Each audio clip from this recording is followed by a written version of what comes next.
welcome back to JavaScript Playground. In this video, we will talk about groups in regular expression. Say you have a pattern which matches a phone number with 10 digits. So let's quickly give it a try.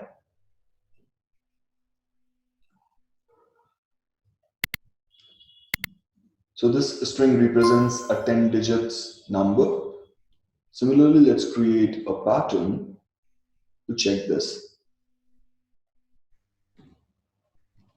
So what we can have is 0 to 9 or \d, small d, remember.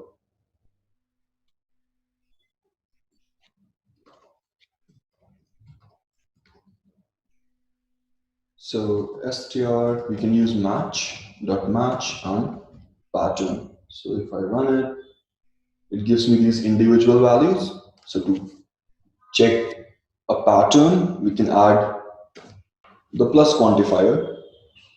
Let's run it. And as you can see, it's giving us our pattern. But even if, say, it had 2 more zeros, even those will be returned. So what we want is, we want this limit to be 10. So now if I run it, it gives me the first 10 character, but it still matches the string, which is incorrect. So what we can do is, we can give it a start and end condition. So my pattern should start with 10 digits and it should end there itself. So as you can see, now it's giving us null because it doesn't matches this string. So now if I remove these zeros, it gives us the string again. All right, so this is a very basic regular expression which is checking whether a given string is a number of 10 digits. All right, now let's say you have this 91 at the beginning.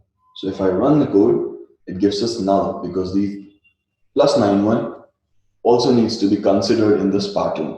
And this 91 is optional. So it might be there, it might not be there.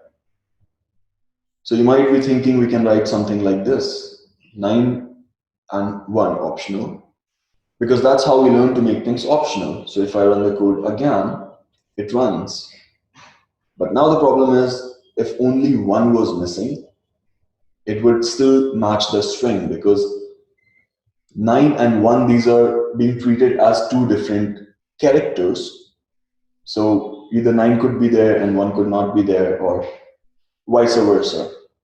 So now what we require is a way to club these together to check these as a group. So for that, we can simply add it in parentheses inside the condition, of course. So instead of these question marks, we can just wrap them inside these parentheses. So now this 9-1 is grouped. It will be treated as one entity.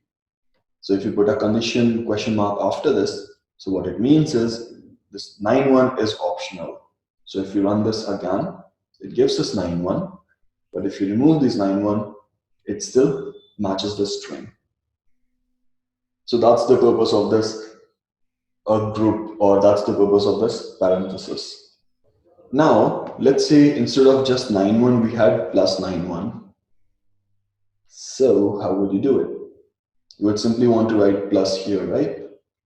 Now the problem is, this plus has a special meaning inside regular expressions. It represents a quantifier, either 1 or more. So to fix this, you can simply add a backslash here. So it acts as an escape sequence. And now if we hit run, it still matches the string. Or if we remove this altogether, it still matches the string. So that's what you do when you want to check for some character which has a special meaning. So instead of plus, this could be asterisk or dot, etc., etc. Now let's say we wanted to check whether a given string is a valid URL or not. Say www.editor.com. All right, so let's create a pattern. Say var pattern. So /s, in between we write our pattern. Now if I hit run, it tries to match this www, and we get it from here, which is fine. Now what we also need is this dot. So when I add dot and I hit run, it also gives us this dot. But say instead of this dot, there was say hash, and I hit run, it gives us hash. So if you remember, this dot means any symbol, alphabets, numbers, or symbols, or spaces, anything. So even if instead of this hash, it was a space, even that would get matched. So what we want to do here is use this dot as a dot inside the string. So we can use backslash. And now if I hit run, nothing happens. So if I change this back to dot, and if I hit run, it gives us dot. Now after this dot, what we need is some combinations of alphabets and numbers. So for that, we can use the character class for alphanumeric characters. So backslash and small w. So if I hit run, it matches the first one, which is E. But what we want is we want this to be of any number. It could be one or more. So for that, we can use plus. So as you can see, it's matching dot at Yoda. Now again, what we need is another dot. So dot, and before that dot, we would write a backslash so that it's treated as a dot and not a special character dot. So when I hit run, it matches this dot. Similarly, at the end, we need COM. So if I hit run, it gives us com. So far, so good. So even if I change this to say google.com, it still works. If I change it to facebook.com, still works. But say instead of this com, if I write say 3 times m, it still matches the string, which is incorrect because this is not a valid URL. So for that, we can put this condition at the end, which is $. So it just means it should end with a .com. So when I hit run, it gives me null. So if I change this, it works perfectly fine. Similarly, say we had OOM, it still gives us null. So we've got the ending part covered. Similarly, say in the beginning we had AA and www, it still matches, which is incorrect because this is not a valid URL. So our URL should start with www. So we can add a caret here. And now if I had say AA here, it gives null because it doesn't match us. Now, even this is a valid URL, .co. So if I hit run, it gives null. So what we need is this m to be optional. So if I hit run again, it works fine.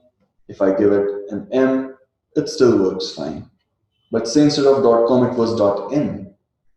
And if I hit run, it gives me an error. So what we want is some way to tell or some way to give these options, com or in or go. So for that, what we can do is put these in groups.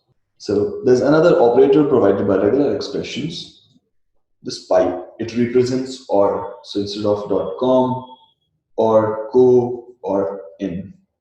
So now if I hit run, it matches. Similarly, if I make it .com, it still matches. If I make it .go, it still matches. Similarly, you want to give a support for org. So if we change this to org, it still works. So to make this happen, we had to wrap it in a group. So if this group wasn't there, let's see what happens. So as you can see, it's just matching org. So what's happening here is it's treating this as one component and this as one component. So either this or this. So that's why we had to wrap it inside this parenthesis so that it's treated as a group. And these options are between these elements. Just a quick FYI, these patterns are not 100% correct because they don't check for all the conditions. So for example, the phone number can have less than 10 digits. Similarly, the URL will also have HTTP or HTTPS. We haven't put a condition for that. So to make your regular expression more accurate, you will have to add all these conditions as well. And that's all for today.